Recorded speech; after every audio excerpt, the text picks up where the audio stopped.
এটা হচ্ছে ঝাঁপ হওয়ার আগে সবাই হাতে ডাব নিয়ে ঘুরছে, কারণ ঝাঁপ দেওয়ার আগে ডাবটা ছুঁড়ে তারপর ঝাঁপ দেবে।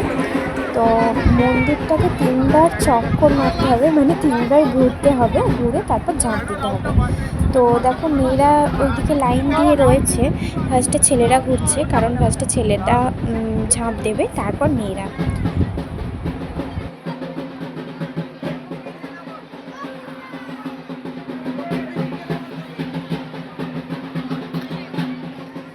ছেলেদের ঝাঁপ দেওয়া কমপ্লিট হয়ে গেছে, ওটা আমি দেখতে পাইনি তাই ভিডিও করতে পারিনি, কারণ আমি লাইনে দাঁড়িয়েছিলাম, আমাকেও ঝাঁপ দিতে হবে বলে আমি লাইনে দাঁড়িয়েছিলাম, যেহেতু আমি সন্ন্যাস করেছি তাই আমাকেও ঝাঁপ দিতে হবে। তো এবার মেয়েদের পালা, মেয়েরা ঘুরবে মন্দিরটাকে 3বার। তো আমরাও ঘুরতে শুরু করেছি, তাই এই যে এর ভেতরে সবাই ঝাঁপ দিচ্ছে আর সবাই এখানে দাঁড়িয়ে আছে, মানে গোল করে, কারণ ডাবটা যেহেতু ছুটবে সবাই ধরবে তার জন্য গোল করে ওটাকে দাঁড়িয়ে আছে। এই যে আমরা ঘুরছি, মন্দিরটাকে 3বার ঘুরবো, ঘুরে তারপরে ঝাঁপ দেবো। এই যে বাঁশ দিয়ে ঘেরা খড়টর দেওয়া দেখতে পাচ্ছ, এর ভেতরেই ঝাঁপ দেবে। আর একটা বস্তা আছে, বস্তার মধ্যে ঝাঁপ দিতে হবে। ভিডিওটা বাবা করেছে, কিন্তু ঠিক করে বস্তাটা দেখা যাচ্ছে না, ঝাঁপটাও ঠিক করে দেখা যাচ্ছে না। যাই হোক, বাবা দূর থেকে করেছে, জুম করে, ভেতরে ঢুকতে দিচ্ছিল না, ভেতরে শুধু আমরাই ঢুকতে পেরেছি। আর এই যে সবাই হাতে ডাব নিয়ে আছে, ডাবটাকে ছুঁড়বে, ঠাকুরকে প্রণাম করবে, তারপর ঝাঁপ দেবে।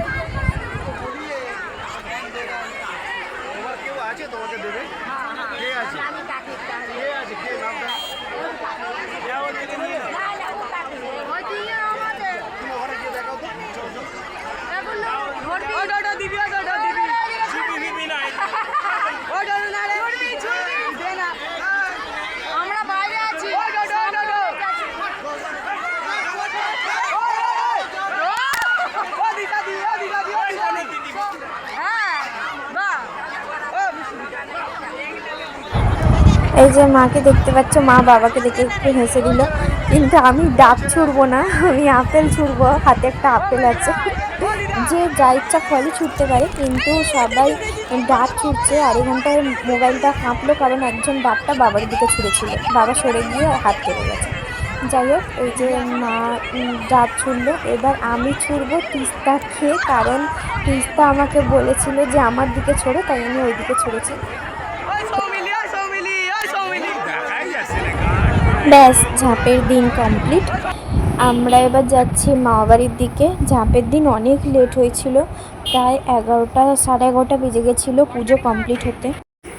হাই বন্ধুরা, আজকে হচ্ছে নীল ষষ্ঠী, তো আমি রেডি হয়ে গেছি, দেখো এই যে, আর আমার মাও রেডি হয়ে গেছে। আর আমরা আজকে শাড়ি চেঞ্জ করে পরেছি, আমারটা মা পরেছে, মায়েরটা আমি পরেছি।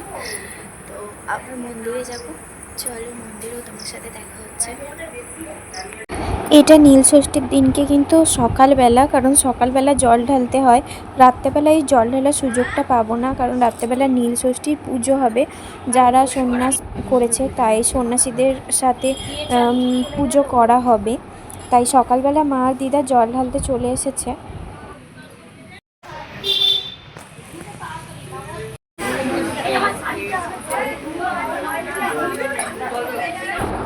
তো আবার রাত্রেবেলা আমরা সেম শাড়ি পরেই চলে এসেছি মন্দিরে, কারণ রাত্রেবেলা তো সন্ন্যাসের পুজোটা করতেই হবে।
ফুল পরে অঞ্জলি দেওয়া আমাদের কমপ্লিট হয়ে গেছে। আর নীল ষষ্ঠীর দিনে একটা নিয়ম আছে, এই যে যারা যেখানে বসে আছে তাদের সামনে, মানে আমি বসে আছি আমার সামনে আমার ধূপ মোমবাতি জ্বালতে হবে। মা বসে আছে আমার পাশে, মায়ের সামনেও মায়ের ধূপ মোমবাতি জ্বালতে হবে। সবাইকেই সেটা করতে হবে। বেশ সুন্দর লাগছিল, সবাই ধূপ মোমবাতি জ্বেলেছিল, সব সন্ন্যাসীরা। সুন্দর গন্ধটা একটা ছিল আর খুব সুন্দরও লাগছিল এই নিয়মটা। কারণ আমি এই নিয়মটা এর আগে কোনো দিন করিও নি আর দেখিও নি। নীলষষ্ঠীর দিনে মা বাড়ি যাওয়াও হয় না মন্দিরে, তাই দেখিনি। যদি আসতাম তাহলে হয়তো দেখতে পেতাম।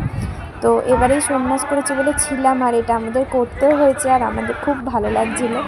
তো এই যে আমাদের মিষ্টি জল দিয়েছে, এটা কমিটি থেকে দিয়েছে। মানে চলে এলো চড়কের দিন। চড়কের দিনে সবাইদের বাড়ি বাড়ি এরকম সন্ন্যাসীরা আসে। তো মামা বাড়িতেও এসেছিলো। আর তারপরে চড়ক গাছ খোঁজা শুরু হয়েছে। এটা হচ্ছে মামা বাড়ির পাশের পুকুরে চড়ক গাছ ফেলা হয়। এই গাছটা মানে 1 বছর জলে থাকে। শুধু চড়কের দিনটা সকালবেলা তোলে, তারপরের দিনকেই সকালবেলা আবার ফেলে দেয়। মানে একদিন শুধু ওপরে থাকে বছরে, আর প্রত্যেক বছর এরকম পুরো বছরটাই জলে থাকে। আর এই চড়ক গাছটা প্রায় কত বছর থেকে চলে আসছে, মানে আমি ছোট থেকে তো দেখছি। তার আগে মাও যখন ছোট ছিল, দিদা যখন বিয়ে হয়েছে, মানে সেই থেকেও দেখছে। মা যখন ছোট ছিল তখন থেকেও মারা দেখছে, বলে এই চড়ক গাছটাই চলছে। মানে সারা বছর জলে থাকে কিন্তু তাও চড়ক গাছটা পচে না, মানে কাঠ পচে যায় না। কী করে জানি না কেন এরকম যে কাঠ পচে যায় না।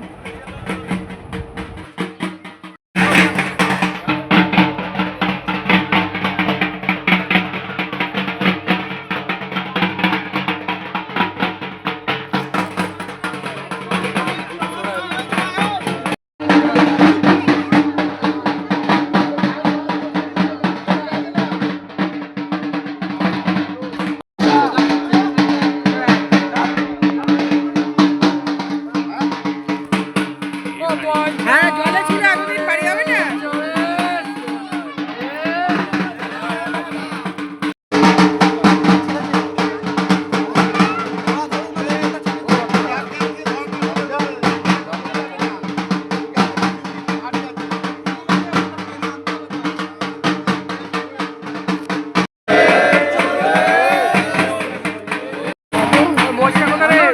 এক বছর ধরে জলে আছে, ভারী হবে না। 1 বছর জলে।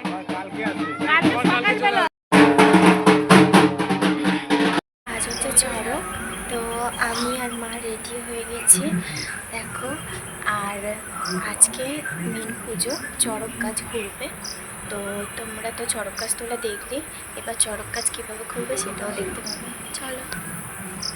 এখন মন্দিরে গেছি। এই যে এইভাবে মন্দিরের মানে যেখানে চড়ক গাছটা পুঁতবে সেখানে মাটি খোলা হয়েছে, পুঁতছে সবাই মিলে দড়ি টড়ি বেঁধে। আর বিশাল ভারী, মানে সবাই মিলে বেঁধেও তুলতে পারছিল না।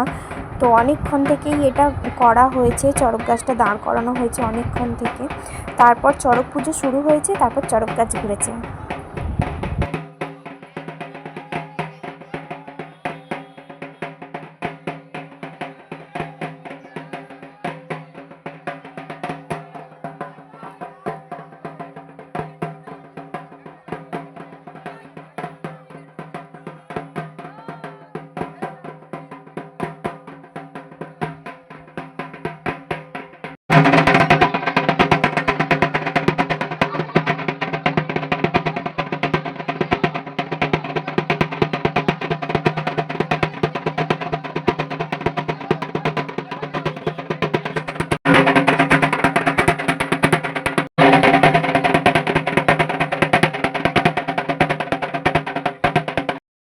পুজো শুরু হয়ে গেছে, কিন্তু এবছর চড়ক গাছে সব সন্ন্যাসীরা, মানে প্রত্যেক বছর সব সন্ন্যাসীরা তো সন্ন্যাস করেই, আর সন্ন্যাসীরাই একমাত্র চড়ক গাছে উঠতে পারে।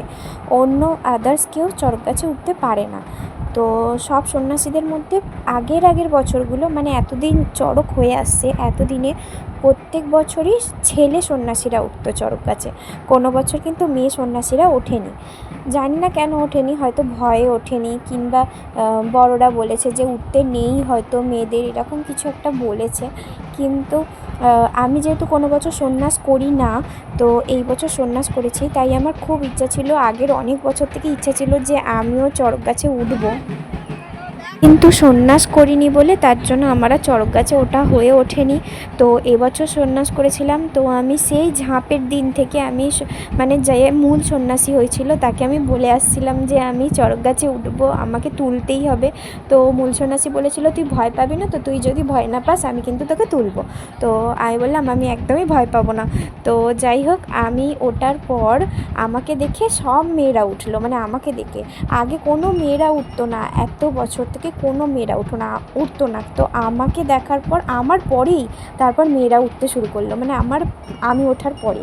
তো সবাই বলছিল যে আমি প্রথম উঠলাম, ওঠার পর তারপর সব মেয়েরা উঠতে শুরু করলো, তার মানে কেউ ভয়ে উঠতো না, আর বড়রাও মানা করতো। তো আমি যখন মূল সন্ন্যাসীকে বলেছিলাম যে আমি চড়ক গাছে উঠবো, কিন্তু দিদা দাদু, মানে দিদা কিছু অতটা বলেনি, কিন্তু দাদু মামা বলছিল যে চড়ক গাছে মেয়েদের উঠতে নেই, উঠতে হবে না বলছিল এরকম। কিন্তু আমাকে বাবা বলেছিল, মা বলেছিল যে উঠবি, বলবি উঠবি, কিছু হবে না উঠবি, কিন্তু মামা আর দাদু উঠতে দিচ্ছিল না।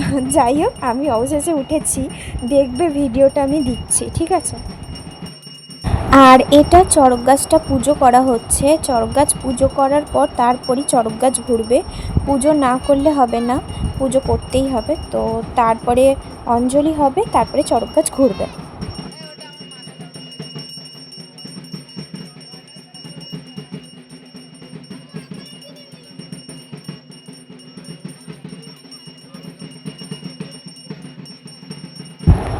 এইবার দেখো, এই যে আমি চড়ক গাছে উঠে গেছি, আমার ভিডিওটা আমি দিলাম, দেখো।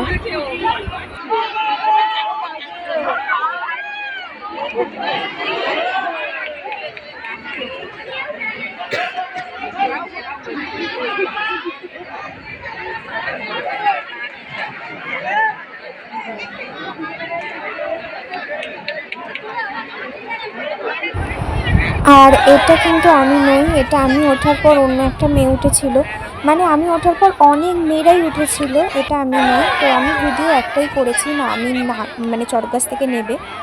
তো কমপ্লিট হলো চড়ক পুজো। এবার চড়কের পরের দিনকে আমাদের উত্তরীটা খোলার পালা। চড়কের পরের দিন মানে পয়লা বৈশাখ। আজকে হচ্ছে পয়লা বৈশাখ, মানে শুভ নববর্ষ। তো আজকে আমাদের এই উপোসের দিন শেষ, তাই আজকে এই উত্তরীটা খুলে ফেলা হবে। তো চলো সেটাই মন্দিরে যাচ্ছি। এই যে মা তোমার কেমন লাগছে? আমারও কেমন কেমন লাগছে, কিন্তু খুলতে তো হবেই, এটা নিয়ম। হ্যাঁ, চলো খুলে ফেলি মন্দিরে গিয়ে, তারপরে তো মন্দিরে দেখতেই পাবে।